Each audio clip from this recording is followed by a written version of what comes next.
What's up, everybody? Welcome to Podcast Now. I'm Alex, and I'm here today to rank the Taylor Swift albums. So now, we've done a lot of videos on Taylor Swift already. We've completed our reviews of her albums. So I've reviewed every one of her albums. I've also reviewed her newer songs as well as music videos. So we have a lot of Taylor Swift content on the channel. I urge you guys to check that out. In this video, we're going to be ranking them. Now, a thing maybe we should note firstly is I'm just going to be ranking her main album. So like her Christmas album, anything like that, it's not going to count. Reputation doesn't count because it's not out yet. Depending on if this does well and if you guys, continue to support our Taylor Swift content, which you have, I could do an updated list when Reputation comes out and kind of see where it falls in line, right? So let's go right at it. We're just going to talk about the 5 albums that she's released so far, from worst to best, and we're going to go from there. So the worst album, and when I say worst, by the way, in Taylor Swift formation, when I'm talking about Taylor Swift, I don't think any of these albums are like bad. I don't think they're bad at all. And we'll talk about each individual one, but I just want to let you guys know this isn't a bad album at all. None of them are. But this is just my least favorite of the 5. Is her first album, self-titled Taylor Swift. Now this album has some good stuff going for it. It's obviously her first album. She made it when she was 15 years old, when she was actually recording it. Super, super young. This is when you really get to see the talent, the first time the talent of Taylor Swift. I mean, she is incredibly talented, and to be able to make an album like this is a lot of hard work. I give her a lot of praise. It just, it's a lot of experimentation. We talked about this. I mean, any one of these, you could just go back to the videos and watch my review of them. I'll talk a little bit about them, but I'm not going to review them again. This album has some highs, but a lot of lows. There's some songs that are just there that don't do it for me. There's some really good ones. Teardrops on My Guitar, Should Have Said No, Perfectly Good Heart. Mary song is one of my favorite songs she's ever made. That song really helps this album, I think. I think this album gets better as you go along it. It has my least favorite song on it. And it's got songs that, in my opinion, are just bad. See, when I talk about the other albums, and we'll go into it in a second, when I'm talking about them, if I ever say I don't like a song, it's not that they're bad songs. As we get going in Taylor Swift's career, it's mainly that they just don't do anything for me, right? They just don't actually impact me at all. This song, Tim McGraw, by the way, Tim McGraw I just absolutely hate. This album does have songs that I just don't like. That they're not like songs that just don't do anything for me. They're songs that I just don't like. I don't like the music. I don't like her voice. I don't like anything about it. And Tim McGraw is a good example. Again, I'm not a big fan of this country mix that she has going on. Like I said, I feel like she very much perfects it. Later on, Fearless, she starts to do it. Speak Now, she really does it. Red, she kind of goes back a little bit, but she really has a good mix in there. And then 1989, she just gets rid of it altogether. But in this album, it's obviously the first time she's ever made this amount of songs in an album formation. So there's a lot of experimentation. The banjos and the violins, they just sound off. They sound like they're forced into songs. They open up a lot of the songs, and I just don't like them. There's a lot to not like about this album. It's a good album. It's got some fantastic songs on it, but at the end of the day, it is my least favorite. Now, I'm going to do something a little unorthodox. I cannot, and it's rough, but I can't give my 4th spot to a specific album. So I'm going to say 3/4. These albums, I cannot figure out which is better or which is worse. And I definitely, encourage you guys, if you have an opinion as to how your rankings of our albums go, definitely put that in the comments below. But my number 4 or number 3, both of them, is Fearless and Red. Now, first, when I listened to Red all the way through, and on my review of it, I've changed since then. I've changed in 2 weeks. I really, really like Red. Now, when I first heard Red, there were some warning signs that I wasn't really sure of that I thought put it back a little bit. When I first heard it, I would have said Red would be 4, Fearless would be 3, but ever since then, Red has been just better and better. I've listened to the album Red about 4 or 5 more times since I reviewed it, and every time I like it more and more and more. It has some very special songs. I stand by what I said in my review, but it is better. I think the thing with Red, and we'll talk about Red and then we'll talk about Fearless. Again, same. I'm not going to put one above the other. I honestly would maybe even think Red could overtake Fearless down the road for me, but Red has just such a really good production value to it, where it just feels really well produced. And it's got a lot of really good songs, and even the songs that are a little unheard of, that you maybe don't think of, are super good. I mean, Begin Again, Every time I listen to it, I think it's better and better. I really like that song. Sad, Beautiful, Tragic is still my favorite song on the album and one of the best songs on that she's ever made. I really have always liked 22, I Knew You Were Trouble. I really like Treacherous. I really love State of Grace. Holy Ground is definitely better and better every time I hear it. Same thing with Starlight. So that's basically most of the album. It only really has a couple, and Stay, Stay, Stay is decent. The only two that really don't do anything for me is The Last Time with Gary Lightbody of Snow Patrol, and I Almost Do. And I really, both those songs still don't do much for me at all. They're kind of just there, but they're not bad. I like their voice. I think the problem with The Last Time, if you didn't, I kind of figured this out since I reviewed the album. The problem with The Last Time is I feel like he sings over her.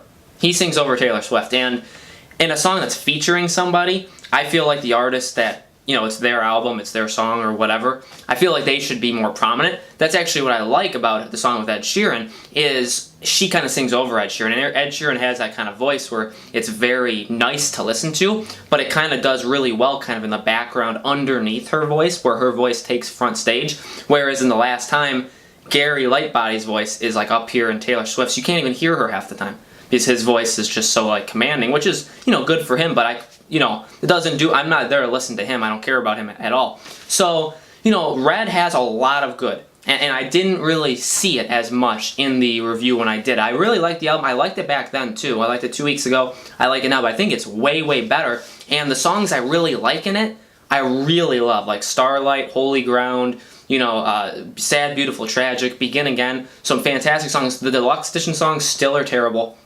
And now, where does this compare with Fearless? Well, Fearless is super, super good. And Fearless has some of the most underrated, like underheard songs that are some of my personal favorites as well. Like Hey Stephen is one of the best songs she's ever made. I really, really like Hey Stephen. Now, this album is a little bit more experimental. It's got a little different kind of sound to it. It still has the country elements that Red has. I think Red and Fearless kind of mirror each other, kind of, because I feel like Speak Now almost removed a lot of the country, kept it a little, but really focused it in, and we'll talk about that in a second, really focused it in to make some of the best songs on that album, and ever.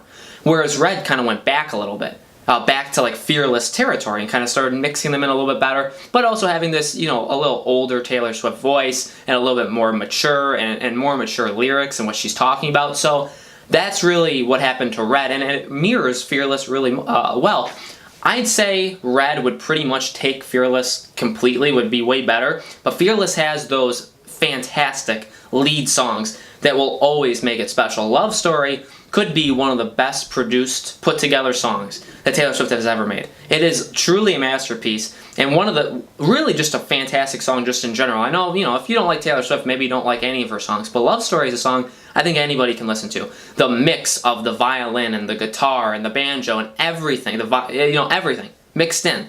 And her voice and the story, the Romeo and Juliet story, super, super good. One of the best songs, maybe even her best song. Well, we're going to have the listing of all the Taylor Swift. We're going to rank her songs next week, so, we'll have a huge conversation about that soon. But, Love Story is very special, I think, to a lot of people. I really like Change, the song that she ended the album in. Songs like 15 is super well produced as well and very, very nice. And You Belong With Me is another one of those very well produced, big time songs. Everybody knows, everybody's heard of that song. So those songs really make it stand out. I really like The Best Day, another song that's really much a story about her and her mom. Really, really like it. So, but a lot of the, still, some of the songs aren't that special. They're kind of just there, right?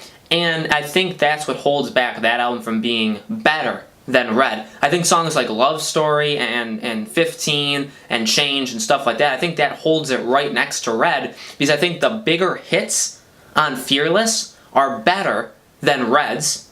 I do think Love Story and You Belong With Me and 15 are better than 22 and I Knew You Were Trouble. But the overall quality, and like I said, songs like Starlight and songs like Holy Ground, those songs are way better than the lower end songs on Fearless. So I think they even out really, really well, and I can't put one above the other. But, I will say Red has definitely gone up, and I think maybe over time, Red can completely overtake Fearless. I know a couple of you were saying that Red's your favorite album. I can now see why. It's a very special album.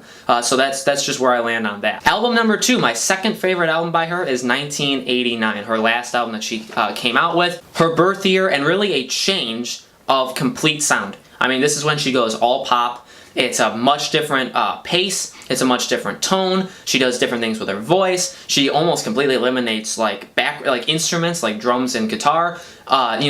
Country is absolutely just thrown out years ago, just thrown out and gone. And I really like that. I think 1989 is a very different kind of album that, again, just like Red, production value, super high. Every one of these songs is super well produced. Like, just they are. And I think they have a lot of work that was put in by Taylor Swift. And only there's a song that you can look at and say, yeah, she maybe put she put significantly less time into this song than this song. I don't think there is that. I think the quality level is super consistent and super high, just like I said last week. What I will say is none of the songs truly stick out. And I think that is what gives this last album goes above it. Other than Shake It Off. Shake It Off is one of the best songs I think she's ever made. I truly love it. And a lot of these songs are super good. How You Get the Girl, New Romantics is so good. Clean is so good. There are some very high level songs. I will just say compared to maybe Red or Fearless or even Taylor Swift, there are those songs that are like top of the level that you can, when you're going into it, you can say, yeah, I love these songs. And while 1989 has them all super well produced and the quality is very, very high, none of the songs truly stand out as being like these masterpieces, these specials. And, that kind of holds it back a little bit. Shake It Off, I think, could be better than the hit songs on Red and Fearless. And a lot of the other songs on 1989 are better too, but none of them really take the huge step to make them like, yes, this is hugely unique. This is the specials. I mean, there are some, like I said, New Romantics, Clean, even Bad Blood, songs like that, How You Get the Girl. Really, really good. Really good songs. But I think that's just what's holding it back from being better than this last album. But I think overall the quality, the amount of really good songs, and the lack of any song that's bad whatsoever, all the songs on this album are super good. I think that is what easily puts it ahead. I know it's a different sound. It's way different. So if you're an old school Taylor Swift fan, I can see why this maybe would be your least favorite or maybe just better than her first album. But for me, this album is really how talented she can be, the amount of work she puts into her craft, how well she can do at it, and I think it's very much worthy of beating albums like Red, Fearless, and Taylor Swift. So that leaves the last album on my list, an album that's my personal favorite by an absolute mile, is Speak Now.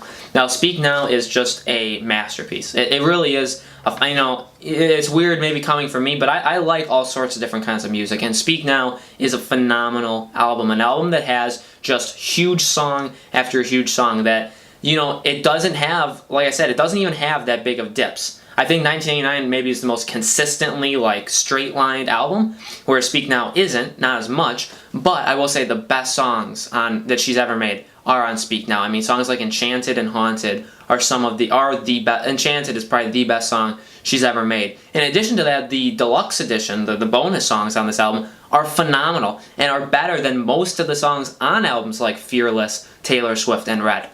Songs like Superman, If This Was a Movie, and Ours are phenomenal songs, and I cannot believe they're just bonus songs. They're just there. They are super well done, and they just add to the phenomenal album that is Speak Now. The song Speak Now is so good. Long Live, how she ends the album, is so good. And like I said, songs like Enchanted and Haunted, the mix of the violin and the kind of orchestral sound and the weaving of pop and country is so perfect that it just makes the best album. In my opinion, I really, really like it. Songs like Mine, if you're going for hits, Mine is a super good song. Mean, obviously really, really country. I like how she's not afraid in this album. She's not afraid to speak up. She isn't afraid to say what she's feeling about the press, about her relationships, about anything. And this album has a little bit of stuff that the other albums don't have. It has a little bit of consistency issues where it goes, fast song, slow song, fast, The Story of Us is a phenomenal song, but then it gets mixed in with songs like Dear John and Never Grow Up.